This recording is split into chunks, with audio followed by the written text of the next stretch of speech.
ጊዜ እውነት ያልሆነ እንደ ቅዠት ያለ ነገር ነው፣ ጸንቶ የማይቆይ። በእውነተኛ ማንነታችን የጊዜ ገደብ የለንም። ጊዜ በሰዎች የተፈጠረ መገልገያ ነው። ጊዜን ማንቀሳቀስ እንችላለን። የአትላንቲሱ ቶት በታብሌቱ እንዳለው ወደ ተለያዩ ፕላኔቶች ተጉዟል። መንግስታት ሲነሱና ሲወድቁ ተመልክቷል። በሌላ ዓለማት አንድ መንግስት ተነስቶ ለመውደቅ 1000 ዓመታት ሊያስቆጥር ይችላል። ያንን እንዳየ ተናግሯል እና እንዲህ አለ፣ እኔ በብዙ ዓለማት ላይ ተመላለስኩ፣ እናንተም እንደኔ ከኔም የተሻለ ማድረግ ትችላላችሁ። ይሄ የሚያስታውሰን ጊዜ የተባለውን ማንቀሳቀስ ወይም የፈለግነው ቦታ ላይ ማቆም እንደምንችል ነው።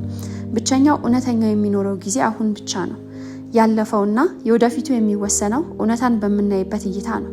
የወደፊታችን ጊዜ ድሯችንን በመቀየር መገንባት እንችላለን።